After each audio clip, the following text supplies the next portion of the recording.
So I've seen lots of videos asking about getting into the hobby, and I thought I'd put together a quick video, an overview of how much it's going to cost to get into miniature painting. The first thing you're going to need is a set of clippers. So here we have just a bog standard set of clippers you can get from eBay for about £6 to £10. They're not the nicest ones in the world, but they'll get the job done because you're just clipping plastic. So I'd recommend these, well not these exact pair, but just a pair of these is what you're going to need. And the cheap stuff from eBay is not bad, just what we're doing. Next up, you're going to need a knife. So scalpels cost about £2 and the blades cost about £2 for a pack of 10. I'd recommend buying them as in bigger packs when possible. If you enjoy the hobby, you're going to go through knife blades quite fast, so you may as well get a pack of 100, 200 for not much more than you're going to be paying for the 10 anyway. So these need a nice scalpel. Whatever you're comfortable with will work.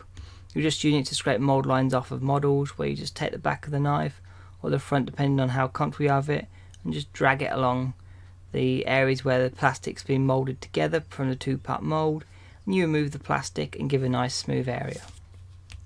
Next thing you're going to need is super glue. Super glue will glue anything together in this hobby, metal, plastic, resin, it doesn't matter, super glue will do it. So Loctite costs about £3 a pack, so £3 for your gel type or your liquid type. Maybe you prefer Gorilla Glue, which has a bit longer drying time. You just want some decent super glue, and I wouldn't go for the super cheap stuff because you're paying for very small tubes and they often dry up, but just a Loctite bottle like this will last you quite a while in the hobby. Next up, you're going to need a paintbrush. So for your first paintbrush, I'd recommend getting a size 1 or a 2. This is a size 2 from Rosemary & Co. Now Rosemary & Co.'s brushes are quite large, most size 2s aren't this big, but it's a good example of a starter brush. You need just something big you can get the paint on. You're not going to be doing a lot of fine detail work at first, you're just trying to understand layering. So a big brush like this, or something from Army Painter like this, will do you nicely. This is a bit old, you can see it's falling apart. I basically use it for base coating now, but it's not a bad brush to have around. Now speaking of Army Painter, one of the best ways to get a starter brush is in the Army Painter starter paint set, which you can pick up for about £18 online, or probably about £20 in your local hobby store. So in this you get 9 paints and 1 ink wash. So the paints you get are the primary colours, which are blue, red and yellow, which lets you mix up any colour we can imagine. Every single colour in the world is based on these 3 colours. So there's your starting point. You want to learn to start mixing paints, although I wouldn't recommend mixing them between these 3 to invent other colours at this point. That can come later. You'll get black and you'll get white, which lets you add depth to anything by adding some shading, make it darker, and lets you highlight anything by adding some white. So these 5 primary colours here, those are the important colours for your paint set. If you're just starting to learn to paint, I would highly recommend you start learning with blue, because blue's got better coverage than yellow and red, which have issues with pigment reflecting light poorly. So we start with the blue, let's add a bit of black, add a bit of white, get your first layering going there. We get a brown. Now I'm going to say I'm not too keen on leather brown because it's not a great brown as far as I'm concerned, but it is a brown and brown's universally usable. And hey, you mix in a bit of red, you got a bit better brown. You mix in a bit of yellow, you got a slightly better brown. Again, you're learning to mix paints. This is not a bad way to start off, and if you're just trying to paint in some belts or hair, this isn't going to be a bad colour. Next we have green, and green's basically the 4th primary colour in painting. Everyone's painting orcs and goblins at some point, and green skin's nice for it. You add a bit of yellow and you've got your highlight going. You add a bit of black, you got your shade going. Good colour, happy to have it. Lastly we have barbarian flesh. Now I'm not quite sure whose flesh is this shade of salmon pink, which the camera doesn't like, but apparently that's the base flesh colour for everyone now. So we have this, and I'd recommend adding some brown to it for shading and then white to it for highlighting. So there you've got your 3 shade colours. Mix this together 50-50, so there's your shadow. Use this as the base coat, mix this together, maybe 20 of this, 80 of this, you've got your highlight. And then you're learning layering, you've got a nice flesh coat to work from. Alternatively, you may want to use the wash for shading things. Now Army Painters do a very good series of quick shades. They do a tinned version which is different, and this is the bottle version. Now the bottle version's a thick wash you just lay across the entire mini, just slap it on, and then you wait till it dry, and that's it done. It'll shade everything with this nice shade of brown. Every colour here can be shaded with this brown. And if you're just starting out getting flat coats with these paints and then throwing over an ink wash, your models won't look the best in the world, but they will look nicely painted for what your skill level is. And that's important, setting achievable goals and saying, okay, I want to paint the red really nicely this time, I want to put a couple of thin layers on, I want to learn to thin the paints, and I'll put a wash over it. The next time maybe you mix in a bit of the yellow to the red, you learn to highlight a bit more. Really simple basic tools, and this set includes them all. It also includes a really nice metallic. I really do like Army Painter's metallics. I'm not too big a fan of their other paints, but I'm a big fan of the Army Painter metallics. They go on smoothly, they thin nicely when you need them to, and they look fantastic when they're dry. Just put this over, give it a wash of strong tone, your arm or your weapon's done.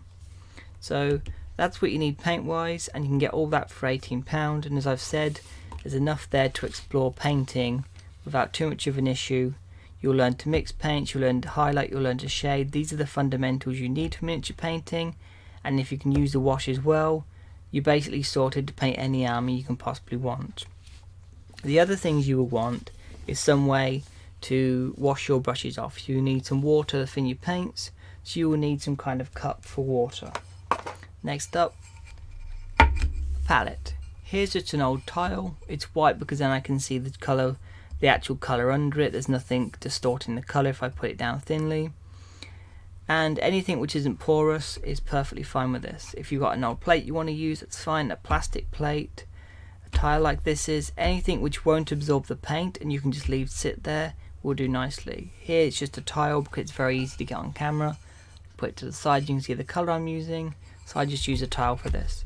But I have previously used used plates, and I've used pretty much anything I can put paint on. I'll probably put paint on at this point.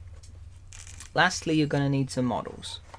Now, depending on what you want to build and what you want to paint, you might want to go for sort of a Games Workshop model. Maybe you want to go for a Reaper Bones model instead. Now, I'd recommend avoiding normal Reaper Bones, although they're very cheap. They tend to be a bit floppy. The new line of Reaper Bones Black are still a bit floppy, but they're much more sturdy and nicer to paint. They still can be difficult to get the mould lines off of those, so do beware when you're picking up Reaper Bones because they're very cheap. Now, models are generally going to cost you sort of £1 to £2 each as you buy in a big box like this one. Well, it's not a big box, but there's a lot of models in it. So generally going to cost you about £10 for a box of 5 models, and then £20 for a box of 10. But if you're looking at historicals like Perry miniatures, they're going to cost you a lot less. You'll get 30 models for about £18. So if you're first starting out hobby painting, look at Reaper Bones Black, look at second-hand Games Workshop models, because a lot of people sell off their old models for very cheap on eBay. You don't really mind if they're not the best in the world, because you just want to throw some paint them and learn how paint works. So there's an option there. Otherwise, maybe pick up a very cheap box of sort of these Gretchens or Grots as used to be called. Very easy to paint, very good for practicing skin tones because they're almost all bare chest. So if I was learning to paint flesh, orc flesh and normal flesh work about the same, so I pick up a box of these. I've got lots of flesh to practice on. They're all bare chested, lots of faces, lots of good practice for that. If I was looking at historicals, I might pick up some Perry miniatures and focus on the armour and learning to paint human faces maybe. There's lots of options for miniatures and they shouldn't cost you too much. But overall, when we look at the hobby and what it's going to cost, if you buy just the paints and the tools themselves, you're going to be looking at about 36 to £40.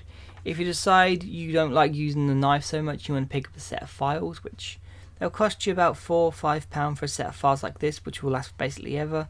They do the same job as the hobby knife more or less, and some people just find them more comfortable. That takes the hobby up to about £40 to have all the tools you'd ever really need. Once you're down with your basic stuff, expanding out from there is very cheap.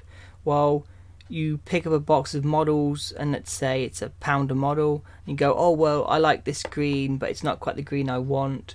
I'll pick up another green, like, oh, I picked up a £3 bottle of fantasy games from scale 75. So now I've got a box of models, I've got my paint, that's about £4 for a model for the first off, but every model you paint after that is going to cost you nothing except the model itself because you've already bought the colours. And slowly you'll expand your paint range out until you've got enough paints where you don't have to buy any paints, it's just buying the model itself. And that'll probably take a couple of years. It'll take a lot of projects, but at that point the hobby becomes pretty much self-sustaining. You need a new knife blade, which costs next to nothing. You might need some new super glue maybe every couple of projects, which again is about 2-3 quid.